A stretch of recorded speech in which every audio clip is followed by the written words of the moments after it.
America की supreme court ने उसकी वो अपील भी खत्म कर दी, यानी खारिज कर दी, उसकी अपील को नहीं माना और एक तरह का आदेश दिया कि भारत इसको अपने देश में ले जा सकता है, क्योंकि आईएसआई का पाला हुआ कुत्ता है ये आदमी। ये अमेरिका में जो बैठा हुआ था और पूरे वहां से बैठ के जो रच रहा था डेविड हेडली के साथ, तो सब कुछ आईएसआई के इशारे पर कर रहा था और पकड़ लिया गया था। डेविड हेडली को बंबई में आकर वो जो रहता था अय्याशों की तरह पूरे मनमाना पैसा खर्चा करता था, उसको जो फाइनेंस अरेंज करने का जिम्मा था वो ताहूर राणा का ही था। एक पाकिस्तानी जो अमेरिका में रह रहा हो और अचानक वो बंबई आता और बंबई का पूरा नक्शा बना के चला जाता है और उसकी कोई मददगार ही नहीं था। सर, भारत की गरिमा कहते हैं ना कि जैसे कि अब इतने साल हो गए मुंबई आतंकी हमले का, हमने एक चिरकुट से कसाब को पकड़ा और ऐसे पेश किया, उसे फांसी दिला करके बड़ी जीत ली।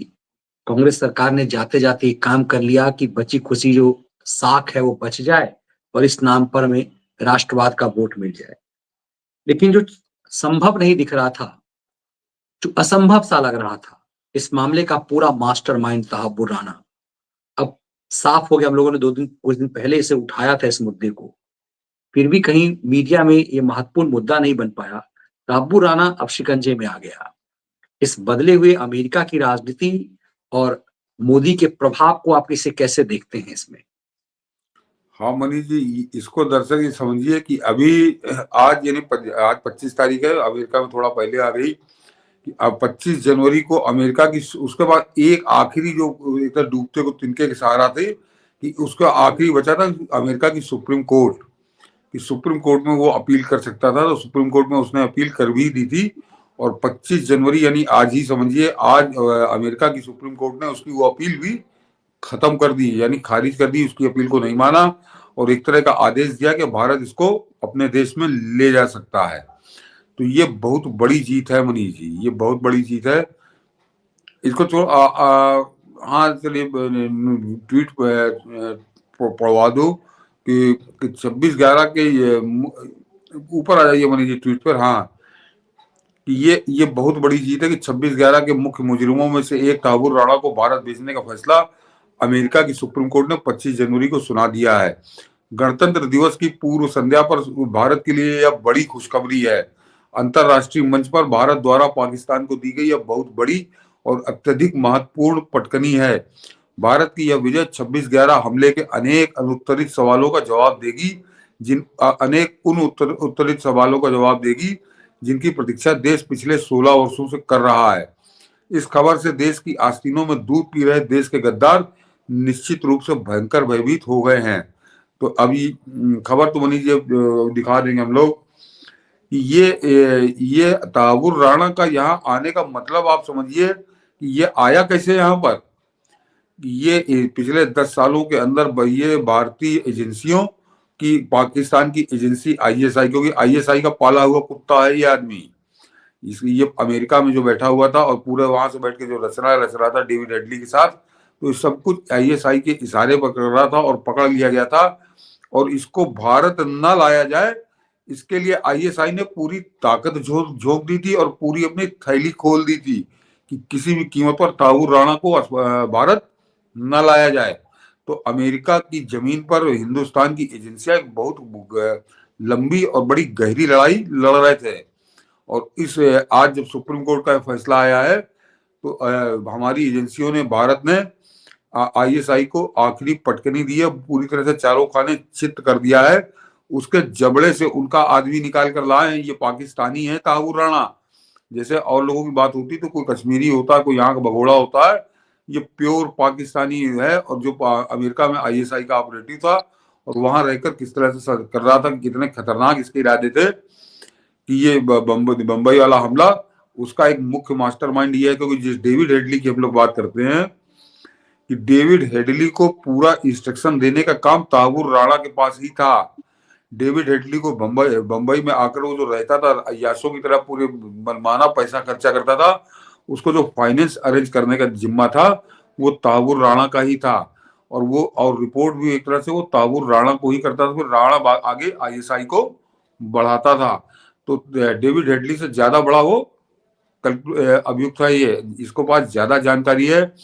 और आईएसआई का कौन कौन सा अफसर उसमें सीधे इन्वॉल्व था, इसकी तरह से ठोस जानकारी है। और वो आदमी जिंदा जिस समय आएगा हिंदुस्तान में, तो पाकिस्तान को अभी अपनी जान बचाना, खाल बचाना बड़ा मुश्किल पड़ेगा मनीष जी, क्योंकि ये आदमी मेन ऑपरेटिव है और बाकायदे वो यूएसए के अंदर ये सजा याफ्ता सजा ये काट कर आया है।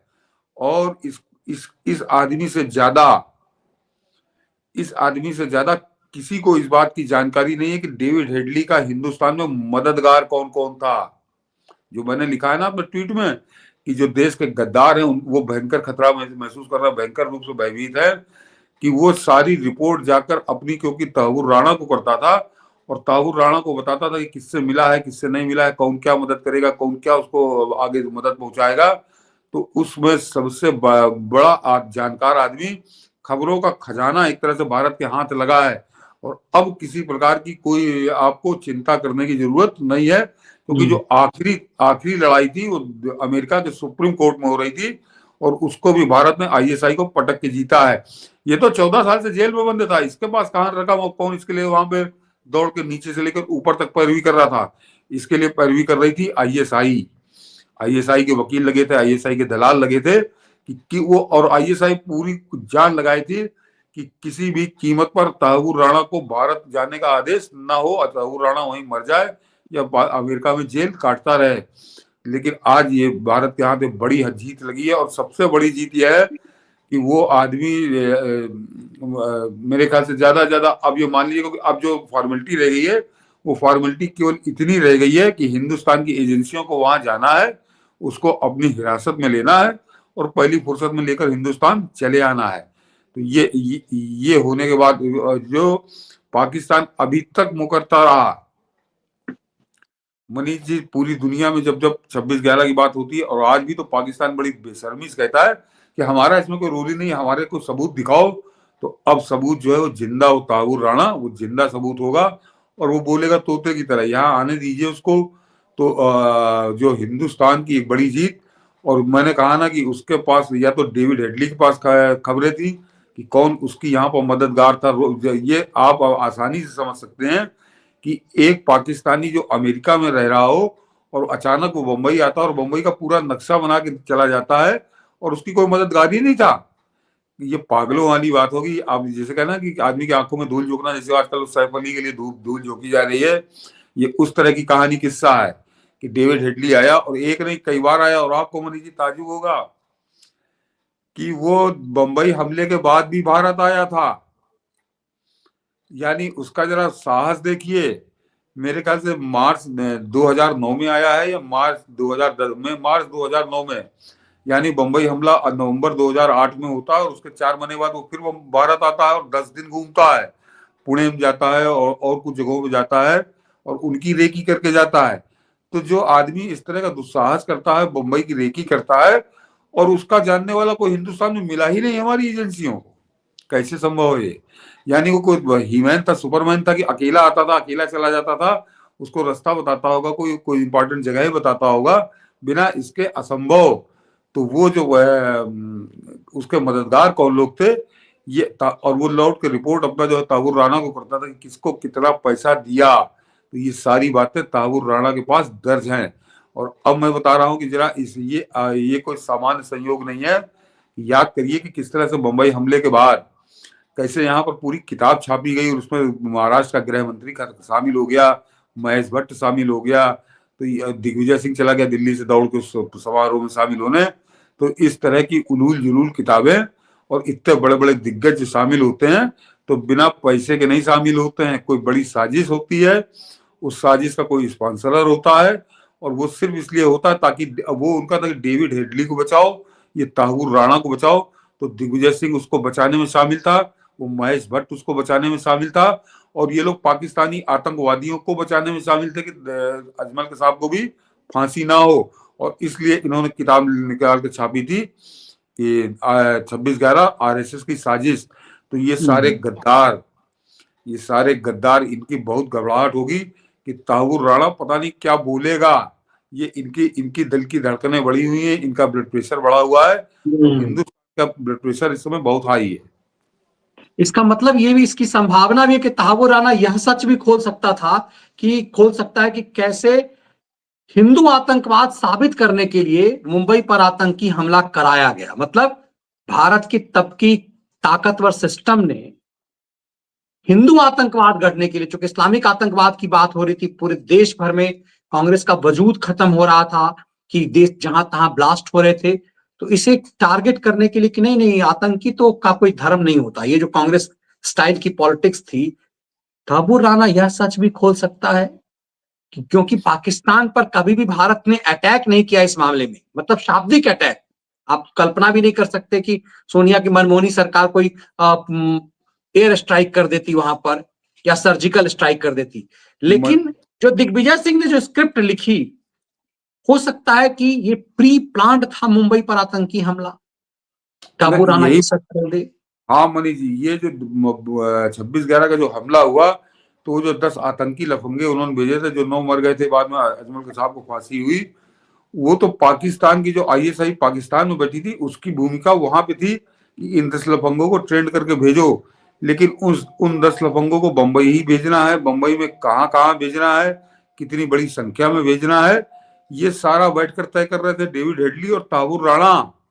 तो एक तरह से ये इनके इशारे पर वहां के पाकिस्तान की ISI भी इन पर डिपेंडेंट थी, इनके इशारे पर वो अपने लफंगों को भेज रही थी, अपने हिसाब से ट्रेंड करके भेज रही थी कि तुम यहाँ जाओगे, तुम वहां जाओगे। जरा आप 26/11 का अगर रिपोर्ट पढ़िए, और दुनिया भर की रिपोर्टें प्रस्तुत है कि वो कहीं से भी कतई वो बिचली, उनको कहीं भ्रम नहीं था।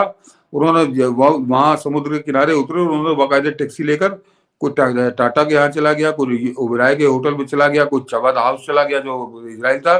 तो उनको अचानक सपना आया था कहाँ जाना उनको, उनके पास सब कुछ नक्शा बनाकर पूरी चीजें तैयार थी, और वो तैयार किया था डेविड हेडली ने, जो बाकायदे रकम लेकर तहावुर राणा से आता था और वहां जाकर उसको रिपोर्ट करता था, और वो फिर तहावुर राणा आगे ISI को बताता था कि ये टारगेट है, यहाँ पर तुम हमला कर सकते हो। तो ये इससे आप समझ सकते हैं कि कितना महत्वपूर्ण व्यक्ति है। और मनीष जी, कि वो जो मर गया हेमंत करकरे, जो आदमी मिलिट्री इंटेलिजेंस के कुल, उनका नाम लीजिए, देखिए उस दिन भी मैंने लिया था, जो साध्वी प्रज्ञा के साथ जिनको पकड़ा गया था, कैप्टन पुरोहित, डॉक्टर, हाँ कर्नल पुरोहित, कि उनको उनके साथ जिस तरह राक्षसों का व्यवहार उस हेमंत करकरे ने किया है, जिस तरह से उनको हिंदू आतंकवाद का चेहरा बनाने की कोशिश की है, साध्वी प्रज्ञा को बनाने की कोशिश की है, तो उस हेमंत करकरे के भी क्या कोई संबंध थे इस पूरे गैंग से? क्योंकि लगातार ये डेविड हेडली बहुत पहले से आ रहा था, तो इधर ये कुकर्म करता है, और हेमंत करकरे इस बात में जुट जाता है कि साध्वी प्रज्ञा को हिंदू आतंकवाद का चेहरा बना दो, कर्नल पुरोहित को बना दो। तो इन सबकी पोल खुलेगी मेरे ख्याल से जब तहावुर राणा यहाँ पर आएगा। तो इनके जो माई बाप हैं, इनके जो दिग्विजय सिंह जैसे दलाल हैं, उनकी उनकी आंखें ऐंठने लगी होंगी कि अब ये बड़ा कदम होने जा रहा है। और मैं जो प्रधानमंत्री मोदी ने कहा था सरकार बनने के बाद, तीसरे सरकार टर्म के बाद, तो उन्होंने कहा था कि इस टर्म में, इस मेरी ये सरकार में बड़े फैसले होंगे कुछ, तो लोग उसको पॉलिटिकल उसका एनालिसिस करने लगे थे। लेकिन आज के घटनाक्रम के बाद मुझको ये लगता है मनीष जी कि शायद बड़े फैसलों में एक बड़ा फैसला ये भी है, क्योंकि उनके पास तो था ही कि तहावुर राणा के हमारी कहाँ तक पहुंची है प्रोसीडिंग और क्या फैसला हुआ आएगा, तो फैसला आ गया है।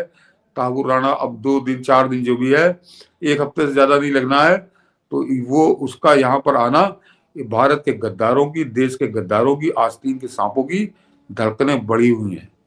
बिल्कुल, और उम्मीद करते हैं कि 1 सप्ताह के अंदर जब तहावुर राणा भारत में होगा तो फिर बहुत सारी चीजों के मायने बदलेंगे और वो खौफनाक सच सामने आने की उम्मीद है जो भारत के सत्ताधीश लोगों ने सोची है।